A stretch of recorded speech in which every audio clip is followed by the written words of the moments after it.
Welcome back to LPJ live chapter 4 web ടെക്നോളജിയുടെ 6th part. തീർച്ചയായിട്ടും 5 ഭാഗങ്ങളും കണ്ടിട്ട് വേണം ഈ ഭാഗം കാണാൻ. അത് പഠിച്ച് ക്ലിയർ ചെയ്തിട്ട് വേണം ഇതിലേക്ക് വരാൻ. ഓരോ ഭാഗത്തിൻ്റെയും അവസാനം നമ്മൾ ക്വസ്റ്റ്യൻസ് ഡിസ്കസ് ചെയ്യുന്നുണ്ട്. ആ ക്വസ്റ്റ്യൻസും കൂടി നോക്കി അതിൻ്റെ ആൻസറും കൂടിയൊക്കെ പഠിച്ച് ക്ലിയർ ചെയ്തിട്ട് നമുക്ക് അടുത്തതിലേക്ക് പോവാം. എൻ്റെ ഒപ്പം പോവുകയാണെങ്കിൽ ഞാൻ എപ്പോഴും പറയുന്ന പോലെ നമ്മൾ അടിപൊളിയായിട്ട് പഠിച്ചായിരിക്കും പോണത്. ഓക്കെ, അപ്പോൾ ഇതിനു മുന്നേ ഉള്ള എല്ലാ ഭാഗങ്ങളും നമ്മുടെ ചാനലിൽ അവൈലബിൾ ആണ്. So watch it and go through this. Okay, last ക്ലാസ്സിൽ നമ്മൾ അഡ്രസ് ടാഗ്സ് വരെയാണ് കണ്ടു നിർത്തിയത്. അപ്പോൾ ഈ സെഷനിൽ നമ്മൾ 3 ടാഗ്സും HTML എൻറ്റിറ്റീസും കമൻസും ആണ് കാണുന്നത്. അപ്പോൾ നമുക്ക് ഡീറ്റെയിൽ ആയിട്ട് തന്നെ നോക്കിക്കളയാം. അപ്പോൾ ആദ്യത്തേത് മാർക്യൂ എന്ന് പറയുന്ന ടാഗാണ്. മാർക്യൂ എന്ന് പറഞ്ഞു കഴിഞ്ഞാൽ ഒരു ഇമേജ് അല്ലെങ്കിൽ ടെക്സ്റ്റ് നമ്മുടെ വെബ് പേജിലൂടെ ഇങ്ങനെ സ്ക്രോൾ ചെയ്ത് പോകാൻ വേണ്ടി നമ്മൾ യൂസ് ചെയ്യുന്ന ടാഗാണ് മാർക്യൂ ടാഗ്. അതിപ്പോൾ ഹൊറിസോണ്ടലി നമുക്ക് സ്ക്രോൾ ചെയ്യാൻ, വേർട്ടിക്കലി സ്ക്രോൾ ചെയ്യാൻ പറ്റും. വളരെ രസകരമായ ഒരു സംഭവമാണ് മാർക്യൂ ടാഗ്. അപ്പോൾ അതിന് ഏകദേശം 10ഓളം ആട്രിബ്യൂട്ട്സ് ഉണ്ട്. ആദ്യത്തെ ഹൈറ്റ് ആണ്. മാർക്യൂ സ്ക്രോൾ ചെയ്യുന്ന ആ പർട്ടിക്കുലർ ഏരിയയുടെ ഹൈറ്റ് അത് പിക്സൽസിലാണ്. അതുപോലെ തന്നെ മാർക്യൂ ഫ്ലോ ചെയ്യേണ്ട വിഡ്ത്ത് അത് പിക്സൽസിലാണ്. അടുത്ത ഡയറക്ഷൻ ആണ് എന്ന് പറഞ്ഞാൽ മാർക്യൂ സ്ക്രോൾ ചെയ്യുന്ന ഡയറക്ഷൻ. അതിപ്പം ലെഫ്റ്റ്, റൈറ്റ്, ഡൗൺ, അപ്പ് അങ്ങനെ 4 ഡയറക്ഷനിൽ അതിനെ സ്ക്രോൾ ചെയ്യാൻ സാധിക്കും. നെക്സ്റ്റ് വൺ വന്നിട്ട് ബിഹേവിയർ ആണ്. ബിഹേവിയർ എന്ന് പറഞ്ഞു കഴിഞ്ഞാൽ സ്ക്രോളിംഗ് ഉണ്ട്, സ്ലൈഡിംഗ് ഉണ്ട്, ഓൾട്ടർനേറ്റ് ഉണ്ട്. അപ്പോൾ ഇതെല്ലാം പറയുമ്പോൾ വെറുതെ പറഞ്ഞ പോലെ നമ്മളിതിൻ്റെ എക്സാമ്പിൾ ഓരോന്നായിരുന്നിട്ട് കാണിക്കുന്നുണ്ട്. ആദ്യം ആ ആട്രിബ്യൂട്ട്സ് എല്ലാം എന്തൊക്കെയാണെന്നൊന്ന് പറഞ്ഞോട്ടെ. സ്ക്രോൾ ഡിലേ, മാർക്യൂ സ്ക്രോളിങ്ങിൻ്റെ സ്പീഡ് കുറക്കാൻ വേണ്ടിയിട്ടാണ് നമ്മൾ സ്ക്രോൾ ഡിലേ യൂസ് ചെയ്യുന്നത്. അതേസമയം സ്ക്രോൾ എമൗണ്ട് എന്ന് പറഞ്ഞാൽ മാർക്യൂവിൻ്റെ സ്പീഡ് കൂട്ടാൻ വേണ്ടിയിട്ട് നമുക്ക് യൂസ് ചെയ്യാം. ലൂപ്പ് എന്ന് പറഞ്ഞൊരു ആട്രിബ്യൂട്ട് ഉണ്ട്. അത് ഉദ്ദേശിക്കുക മാർക്യൂ ഇങ്ങനെ സ്ക്രോൾ ചെയ്യണത് ചിലപ്പോൾ നമുക്കൊരു നമ്പർ കൊടുക്കും. 10 ടൈംസ് എന്ന് പറഞ്ഞു കൊടുത്തു കഴിഞ്ഞാൽ 10 ടൈംസ് കഴിയുമ്പോഴത്തേക്ക് മാർക്യൂ സ്ക്രോൾ ചെയ്യണം നിൽക്കും. ഡീഫോൾട്ടായിട്ട് അതിന് നമ്പറൊന്നുമില്ല. മാർക്യൂ ഇങ്ങനെ സ്ക്രോൾ ചെയ്തുകൊണ്ടേയിരിക്കും. ഡീഫോൾട്ട് വാല്യൂ ഇൻഫിനിറ്റ് ആണ്. പിന്നെ PG കളർ, മാർക്യൂവിനൊരു ബാക്ക്ഗ്രൗണ്ട്, മാർക്യൂവിന് മാത്രമായിട്ടൊരു ബാക്ക്ഗ്രൗണ്ട് കളർ കൊടുക്കാം. ഹൊറിസോണ്ടൽ സ്പേസ് അഥവാ എച്ച് സ്പേസ്, മാർക്യൂവിൻ്റെ ഒരു പർട്ടിക്കുലർ ഏരിയയുടെ സ്പേസ് കൂട്ടാൻ വേണ്ടിയിട്ടും, അത് മാർക്യൂ സ്ക്രോൾ ചെയ്യണം ഹൊറിസോണ്ടലി എന്തോരം സ്ക്രോൾ ചെയ്യണമെന്നും, അതുപോലെ തന്നെ മാർക്യൂ വേർട്ടിക്കലി എന്തോരം സ്ക്രോൾ ചെയ്യണമെന്നും വേണ്ടി യൂസ് ചെയ്യാനാണ് എച്ച് സ്പേസും ബി സ്പേസും. നമുക്ക് ഇതിൻ്റെ എക്സാമ്പിൾസ് നോക്കാം. ഇപ്പോൾ നോക്കുക, നമ്മൾ സാധാരണ പോലെ തന്നെ നമ്മുടെ HTML കോഡ് കൊടുത്തിട്ടുണ്ട്. എപ്പോഴും ഓർക്കേണ്ട കാര്യം HTML ഹെഡ്, ടൈറ്റിൽ, ഹെഡ് കഴിഞ്ഞ് ബോഡി, ബോഡിയിലാണ് നമ്മുടെ കണ്ടൻസ് കംപ്ലീറ്റ്. ഇതെല്ലാം കഴിഞ്ഞ് ബോഡി ക്ലോസ് ചെയ്ത് HTML ക്ലോസ് ചെയ്യണം. ഈ ഒരു ഫോർമാറ്റിലായിരിക്കും നമ്മൾ എപ്പോഴും ചെയ്യുക. അത് തെറ്റിക്കാൻ പറ്റില്ല. അപ്പോൾ നമ്മളിവിടെ മാർക്യൂ എന്ന് പറയുന്ന ടാഗ് കൊടുത്തിട്ടുണ്ട്. മാർക്യൂ ഞാൻ ഇവിടെ BG colour equals to yellow കൊടുത്തിട്ടുണ്ട്. അത് നമുക്ക് എടുത്ത് കാണിക്കാൻ വേണ്ടിയിട്ടാണ്. എന്നിട്ട് അത് മാർക്യൂ ക്ലോസ് ചെയ്തു. ഇത്രയും മാത്രം കൊടുത്തു കഴിഞ്ഞാൽ നമുക്ക് എങ്ങനെയായിരിക്കും ഔട്ട്പുട്ട് നോക്കാം. നമുക്ക് ഇതാണ് ഇപ്പോൾ ഉള്ള ഇതിൻ്റെ ഔട്ട്പുട്ട്. BG കളർ യെല്ലോ കൊടുത്തേക്കുന്നതുകൊണ്ട് മാർക്യൂ പോണ ഏരിയ മാത്രം BG കളർ എടുക്കുന്നുണ്ട്. ഓക്കെ, കോഡിൽ ചെറിയൊരു വ്യത്യാസം വരുത്തി മാർക്യൂവിൻ്റെ വിഡ്ത്ത് കൂടി നമ്മൾ ആഡ് ചെയ്തു. Width equal to 50%. ഇതിൻ്റെ ഔട്ട്പുട്ട് നമുക്ക് നോക്കാം. ഇപ്പോൾ ഇതിൽ വിഡ്ത്ത് ഈക്വൽ ടു 50% എന്ന് പറഞ്ഞ ഔട്ട്പുട്ടാണ് വന്നിരിക്കുന്നത്. വിഡ്ത്ത് 50% എന്ന് പറഞ്ഞു കഴിഞ്ഞാൽ കറക്റ്റ് ബ്രൗസറിൻ്റെ പകുതിയിൽ നിന്ന് മാത്രമാണ് അത് റൺ ചെയ്യുക. കറക്റ്റ് 50% മാത്രമേ അത് യൂസ് ചെയ്യുന്നുള്ളൂ. നമ്മൾ ഹൈറ്റ് 50% ആക്കി. ഇനി നമുക്ക് നോക്കാം. ഇപ്പോൾ മാർക്യൂ അതുപോലെ തന്നെയാണ് റൺ ചെയ്യുന്നത്. പക്ഷേ ആ മാർക്യൂവിൻ്റെ ഹൈറ്റ് 50% ആയിട്ട് വന്നിട്ടുണ്ട്. ക്ലിയർ അല്ലേ? അപ്പോൾ ഇത്ര നേരം നമ്മൾ കണ്ട ഡയറക്ഷൻ ലെഫ്റ്റിലേക്ക് ഇങ്ങനെ ഒഴുകിക്കൊണ്ടിരിക്കണമായിരുന്നു. നമുക്ക് ഡയറക്ഷനായി ഇവിടെ ഒരു അപ്പ് കൊടുത്തിട്ടുണ്ട്. എന്നിട്ട് നമുക്ക് നോക്കാം. ഇപ്പോൾ നമ്മുടെ മാർക്യൂ താഴെ നിന്ന് മുകളിലേക്ക് പോകാൻ തുടങ്ങി. കാരണം നമ്മൾ ഡയറക്ഷൻ അപ്പാണ് കൊടുത്തത്. അപ്പോൾ ഹൈറ്റ് 50% കൊടുത്തത് കൊണ്ടിട്ടാണ് ഇതിങ്ങനെ ഇത്രയും പൊക്കത്തിൽ ഇങ്ങനെ പോയിക്കൊണ്ടിരിക്കുന്നത്. ഇനി നമ്മൾ അടുത്ത് ഒരു ചെറിയ ചേഞ്ച് വരുത്തിയിട്ടുണ്ട്. ബിഹേവിയർ ഈക്വൽ ടു സ്ലൈഡ് കൊടുത്തു. അതായത് ബിഹേവിയർ 3 ഉണ്ട്: സ്ക്രോൾ, സ്ലൈഡ്, ഓൾട്ടർനേറ്റ്. ഇത്രയും നേരം നമ്മൾ കണ്ടത് മാർക്യൂ ഇങ്ങനെ സ്ക്രോൾ ചെയ്തുകൊണ്ടിരിക്കണമായിരുന്നു. ഇപ്പോൾ സ്ലൈഡ് കൊടുത്തു കഴിഞ്ഞാൽ എന്ത് സംഭവിക്കും നമുക്ക് നോക്കാം. സ്ലൈഡ് ആകുമ്പോഴത്തേക്കും മാർക്യൂ ഇതേപോലെ ഇങ്ങനെ റൺ ചെയ്ത് ഇങ്ങനെ വരും. എന്നിട്ട് അവിടെ വന്നിങ്ങനെ നിൽക്കും. പിന്നെ അങ്ങോട്ട് പോകില്ല. സ്ക്രോൾ ആണെങ്കിൽ ഇങ്ങനെ ഒഴുകിക്കൊണ്ടിരിക്കണം. സ്ലൈഡ് ആകുമ്പോൾ അവിടെ വന്ന് നിൽക്കും. പിന്നെ നമുക്ക് ബിഹേവിയറിന് ഒരു വാല്യൂ കൂടിയുണ്ട്. ബിഹേവിയറിന് 3ാമത്തെ വാല്യൂ ഓൾട്ടർനേറ്റ് നമ്മൾ കൊടുത്തു. നമുക്കൊന്ന് റൺ ചെയ്ത് നോക്കാം. റൺ ചെയ്ത് അവിടെ സൈഡിൽ പോയി മുട്ടി ഇങ്ങോട്ട് പോകുന്നു, ഇവിടെ സൈഡിൽ പോയി. അപ്പോൾ അങ്ങോട്ടും ഇങ്ങോട്ടും ആയിക്കൊണ്ടിരിക്കും ബിഹേവിയർ ഓൾട്ടർനേറ്റ് ആണെങ്കിൽ. അതാണ് അതിൻ്റെ ഡിഫറൻസ്. ഓക്കെ, നമ്മൾ അടുത്ത ആട്രിബ്യൂട്ട് കൊടുത്തിരിക്കുകയാണ് സ്ക്രോൾ എമൗണ്ട്. സ്ക്രോൾ എമൗണ്ട് സാധാരണ രീതിയിൽ സ്പീഡാണ് ഉദ്ദേശിക്കുക. അപ്പോൾ സ്പീഡ് മാറ്റിക്കൊണ്ടിരിക്കാൻ നമുക്ക് സ്ക്രോൾ എമൗണ്ട് വാല്യൂ കൂട്ടണനുസരിച്ച് നമുക്ക് നോക്കാം. ഇത് സ്ക്രോൾ എമൗണ്ട് 10 കൊടുത്തേക്കുമ്പോഴുള്ള ആ മാർക്യൂ സ്ക്രോൾ ചെയ്യണ ആ ഒരു സ്പീഡാണിത്. ഇപ്പോൾ 10ൻ്റെ സ്പീഡ് നിങ്ങൾ കണ്ടു. നമുക്ക് അടുത്ത ഒരു സ്പീഡ് കൊടുത്ത് നോക്കാം. നമ്മൾ സ്ക്രോൾ എമൗണ്ട് 50 കൊടുത്തു. ഇനി ഒന്ന് റൺ ചെയ്ത് നോക്കാം.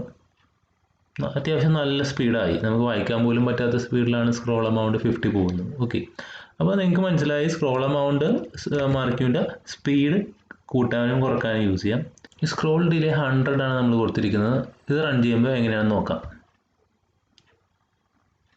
ഒരു സാധാരണ സ്പീഡിൽ പതുക്കെ ഒരു ഡിലേയിൽ ഇങ്ങനെ പോയിക്കൊണ്ടിരിക്കുകയാണ്.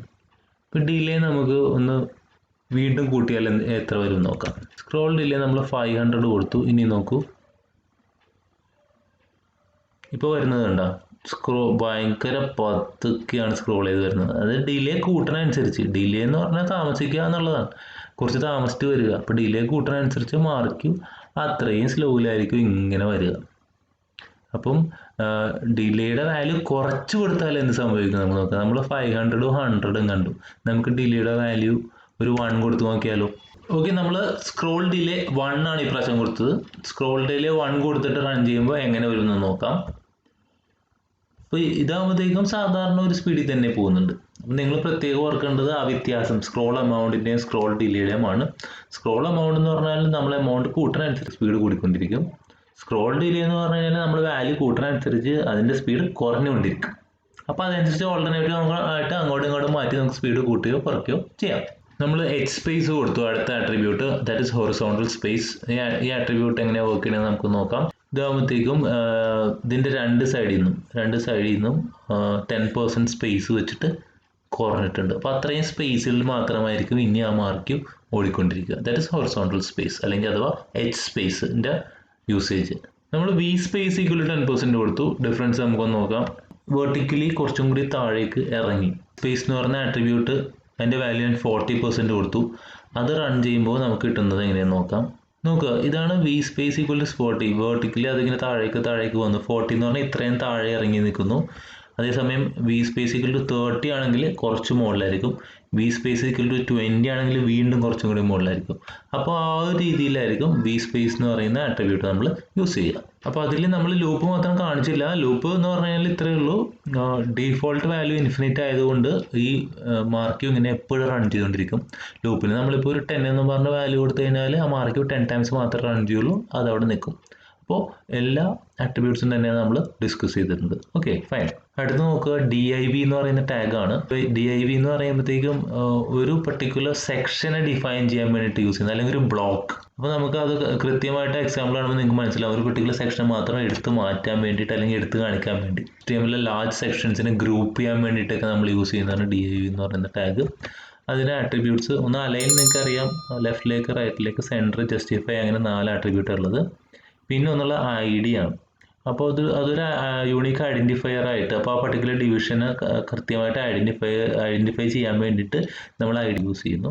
പിന്നെ സ്റ്റൈൽ ഉണ്ട്. സ്റ്റൈൽ എന്ന് പറയുമ്പോൾ നമുക്ക് ഇഷ്ടമുള്ള കളർ ഫോണ്ടൊക്കെ കൊടുക്കാൻ വേണ്ടിയിട്ട്, അതായത് ആ ഡിവിഷന് മാത്രം പർട്ടിക്കുലർ കളർ ഫോണ്ടൊക്കെ കൊടുക്കാൻ വേണ്ടിയിട്ട് നമ്മൾ യൂസ് ചെയ്യുന്നതാണ്. നമുക്ക് അതിൻ്റെ എക്സാമ്പിൾ നോക്കാം. അപ്പോൾ ഇതിൽ നമ്മൾ ഒരു ഹെഡിങ് കൊടുത്തിട്ടുണ്ട് H2ൽ. പിന്നെ അത് കഴിഞ്ഞ് DIV ടാഗാണ് കൊടുത്തേക്കുന്നത്. ഇപ്പോൾ DIV ടാഗ് ഇവിടുന്ന് തുടങ്ങി ഇവിടെ വന്ന് അവസാനിക്കുകയാണ്. അത് കഴിഞ്ഞ് പിന്നെ സാധാരണ പോലെ തന്നെ എന്ന് പറഞ്ഞു കഴിഞ്ഞാൽ വേറെ പ്രത്യേകിച്ച് ടാഗിലൊന്നുമില്ല. ഈ DIV ടാഗിൻ്റെ അത് നമ്മൾ ആട്രിബ്യൂട്ട് കൊടുത്തിട്ടുണ്ട്. ഒന്ന് അലൈൻ എന്ന് പറഞ്ഞ ആട്രിബ്യൂട്ട്, അതായത് അപ്പോൾ DIV എന്ന് പറഞ്ഞാൽ പർട്ടിക്കുലർ സെക്ഷനിൽ വരുന്നത് മാത്രം നടുക്ക് വരും. പിന്നെ സ്റ്റൈൽ ഒരു കളർ കൊടുത്തിട്ടുണ്ട്, ഒരു ഹെക്സാഡെസിമൽ വാല്യൂ ആണ്. നമുക്കതൊന്ന് റൺ ചെയ്യാം. അപ്പം ഇത് റൺ ചെയ്തപ്പോൾ നമുക്ക് എങ്ങനെയാണ് കിട്ടിയത്, നമ്മൾ നിങ്ങൾ ഈ ബ്ലൂവിൽ കാണുന്നത് മാത്രമാണ് നമ്മൾ DIV എന്ന് പറയുന്ന ടാഗിൽ കൊടുത്തത്. അപ്പം കളർ ഒരു ഡാർക്ക് ബ്ലൂ, അതാണ് അതിൽ കൊടുത്തേക്കുന്നത്. അതുപോലെ തന്നെ DIV ടാഗിലുള്ള അലൈൻ ഈക്വൽ ടു സെൻറ്റർ ആയിട്ടാണ് നമ്മൾ കൊടുത്തിരിക്കുന്നത്. അതുപോലെ നമുക്ക് അതിൻ്റെ ഇടയിൽ നമ്മൾ P ടാഗ് കൊടുത്തേക്കുന്നതുകൊണ്ടാണ് ഈ ഇടയിൽ ഗ്യാപ്പ് വന്നേക്കുന്നത്. അപ്പോൾ പ്രത്യേകം ശ്രദ്ധിക്കുക, DIV ടാഗ് എന്ന് പറഞ്ഞാൽ ഉദ്ദേശിക്കുന്നത് ഒന്ന് സെപ്പറേറ്റ് ചെയ്ത് നിൽക്കാൻ, സെപ്പറേറ്റ് ഡിവിഷൻ ആക്കാൻ, അല്ലെങ്കിൽ സെപ്പറേറ്റ് ബ്ലോക്ക് ആക്കാൻ വേണ്ടിയിട്ട് ഒക്കെ നമ്മൾ ഒരു സെപ്പറേറ്റ് സ്റ്റൈലിലും സെപ്പറേറ്റ് കളറിലും കൊടുക്കാൻ വേണ്ടിയിട്ടാണ് നമ്മൾ DIV ടാഗ് യൂസ് ചെയ്യുന്നത്. അപ്പോൾ അതിൻ്റെ 3 ആട്രിബ്യൂട്ട്സ് അലൈൻ, ID, സ്റ്റൈൽ, ഇത് കൃത്യമായിട്ട് ഓർത്തിരിക്കുക. ഇനിയുള്ളത് ഫോണ്ട് എന്ന് പറയുന്ന ടാഗാണ്. ഫോണ്ട് എന്ന് പറഞ്ഞാൽ നിങ്ങൾ പല സ്ഥലത്തും കേട്ടിട്ടുണ്ട് അല്ലെങ്കിൽ യൂസ് ചെയ്തിട്ടുണ്ട്. നമ്മൾ ടൈപ്പൊക്കെ ചെയ്യുമ്പോഴത്തേക്കും വേർഡിലാണെങ്കിലും എക്സലിലാണെങ്കിലും ഒക്കെ ഫോണ്ട് എന്ന് പറഞ്ഞ സംഭവമുണ്ട്. നമുക്ക് ഇഷ്ടമുള്ള ഫോണ്ട് കൊടുക്കാറുണ്ട്. അപ്പോൾ ഫോണ്ട് കൊടുക്കുമ്പോൾ അതിനോട് ബന്ധപ്പെട്ട് നമ്മൾ സ്റ്റൈല്, സൈസ്, കളറൊക്കെ നമ്മൾ ചേഞ്ച് ചെയ്യും. അതായത് നമ്മൾ ടൈപ്പ് ചെയ്യുന്ന ടെക്സ്റ്റിൻ്റെ ഇഷ്ടമുള്ള സ്റ്റൈല്, ഇഷ്ടമുള്ള സൈസ്, ഇഷ്ടമുള്ള colour. Used only for a short segment. അതിൻ്റെ ആട്രിബ്യൂട്ട്സ് ഒന്ന് കളറാണ്, അതായത് നമുക്ക് ആ കുറച്ച് ഭാഗത്തിന് അല്ലെങ്കിൽ ആ ടെക്സ്റ്റിൻ്റെ കുറച്ച് ഭാഗത്തിന് വേണ്ടി മാത്രമായിട്ട് ഇഷ്ടമുള്ള കളർ കൊടുക്കാം. ഇഷ്ടമുള്ള ഫേസ് എന്ന് പറഞ്ഞു കഴിഞ്ഞാൽ അതിൻ്റെ ആ ഒരു ഫോണ്ടിൻ്റെ സ്റ്റൈലാണ് ഉദ്ദേശിക്കുക. അതായത് ഫോണ്ട് പലതരത്തിലുള്ള ഫോണ്ട് ഉണ്ട്. Arial, Georgia, Times New Roman, Helvetica, അങ്ങനെ കുറേ ഫോണ്ടുകൾ അവൈലബിൾ ആണ്. അങ്ങനെ നമ്മൾ കൊടുക്കുന്ന ഫോണ്ട് അനുസരിച്ച് അതിൻ്റെ സ്റ്റൈൽ മാറും. പിന്നെ സൈസിൻ്റെ വാല്യൂ 1 തൊട്ട് 7 വരെ ഉണ്ട്. സാധാരണ സൈസ് 3 ആണ്. അപ്പോൾ 7 വരെ കൊടുത്ത് നമുക്ക് ആ പർട്ടിക്കുലർ ഫോണ്ട് അല്ലെങ്കിൽ ആ പർട്ടിക്കുലർ ടെക്സ്റ്റിനെ വലുതാക്കാം. So we are going for the example. നമുക്ക് സാധാരണ പോലെ തന്നെയുള്ള ഒരു HTML ഡോക്യുമെൻ്റ് ആണ്. ഇതിൽ നമ്മൾ കുറച്ച് ഭാഗങ്ങൾ, അതായത് ഈ 2 ലൈൻ മാത്രം ഫോണ്ട് ടാഗിൽ കൊടുത്തിട്ടുണ്ട്. അപ്പോൾ ആ വ്യത്യാസങ്ങൾ പ്രത്യേകം നോക്കുക. ബാക്കി ഇത് സാധാരണ പോലെ തന്നെ, ഈ 3 ലൈൻ സാധാരണ പോലെ തന്നെ ബ്രൗസറിൽ ഡിസ്പ്ലേ ചെയ്യുമ്പോൾ ചിലപ്പോൾ അത് 1 ലൈനായിട്ടായിരിക്കും ഡിസ്പ്ലേ ചെയ്യുക, അല്ലെങ്കിൽ 2 ലൈൻ ആയിരിക്കും. പിന്നെ സൈസ് നമ്മൾ കൊടുത്തിട്ടുണ്ട് 6. ഫേസ് എന്ന് പറഞ്ഞാൽ ഫോണ്ടിൻ്റെ സ്റ്റൈൽ കൊറിയർ ന്യൂ ആണ് കൊടുത്തേക്കുന്നത്. കളർ ഒരു ഹെക്സാഡെസിമലിലാണ് നമ്മൾ കൊടുത്തേക്കുന്നത്. നമുക്ക് ഡിസ്പ്ലേ ചെയ്യുമ്പോൾ നോക്കാം. ഓക്കെ, നോക്കുക, ഔട്ട്പുട്ട് നോക്കുക. ആദ്യത്തെ 2 ലൈൻ ഞാൻ പറഞ്ഞു, അത് സാധാരണ രീതിയിൽ തന്നെ.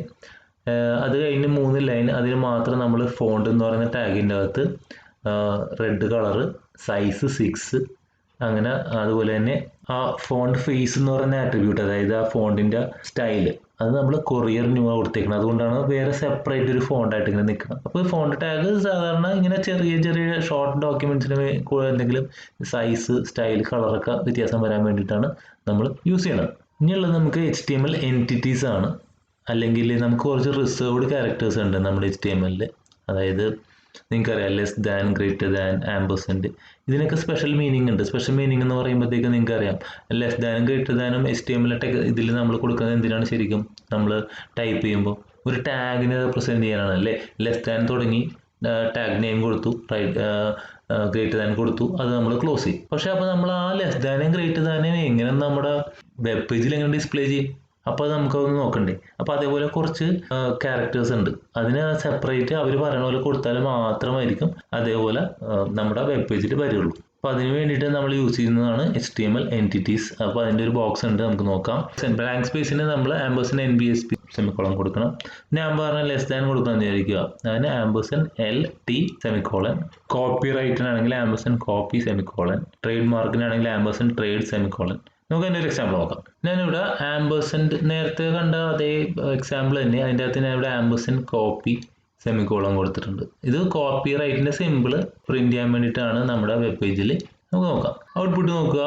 ഇതേ കോപ്പി റൈറ്റിൻ്റെ സിമ്പിൾ വന്നിട്ടുണ്ട്. നമുക്ക് ഇതിൻ്റെ ഒപ്പം തന്നെ ലെസ് ദാൻ സിമ്പിൾ എങ്ങനെയാണ് വന്നിരുന്നത് ജസ്റ്റ് ഒന്ന് നോക്കിയാലോ. ആംബേഴ്സൺ LT സെമിക്കോളൻ നമ്മൾ കൊടുത്തിട്ടുണ്ട്. അപ്പോൾ അതൊന്ന് സേവ് ചെയ്തൊന്ന് റൺ ചെയ്ത് നോക്കാം. കണ്ടോ, ലെസ് ദാൻ പ്രിന്റ് ചെയ്ത് കണ്ട. അപ്പോൾ ഇതാണ് ഇതിൻ്റെ ഒരു പ്രത്യേകത. ഇപ്പോൾ HTML റിസർവ് ചെയ്യപ്പെട്ട കുറേ ക്യാരക്ടേഴ്സാണ് ഈ കാണുന്നത്. ഇതൊക്കെ പ്രിന്റ് ചെയ്യണമെങ്കിൽ ഈ എൻറ്റിറ്റീസ് നമ്മൾ കാണാതെ പഠിച്ചിരിക്കണം. 1 മാർക്ക് ക്വസ്റ്റ്യൻ ആയിട്ടൊക്കെ വേണമെങ്കിൽ ചോദിക്കും. അതായത് ഈ കോപ്പി റൈറ്റ് എങ്ങനെയാണ് HTML പ്രിന്റ് ചെയ്യുക. അപ്പോൾ ആംബേഴ്സൺ കോപ്പി സെമിക്കോളൻ കൊടുത്താലാണ് കോപ്പി റൈറ്റ് പ്രിന്റ് ചെയ്യുക എന്നുള്ള കാര്യം നമ്മൾ ഓർത്ത് വെച്ച് എഴുതണമെങ്കിൽ നമ്മൾ ഇതൊന്ന് പഠിച്ചിട്ടുണ്ടാവണം. ഓക്കെ, ഇനിയുള്ളത് കമൻസ് ആണ്.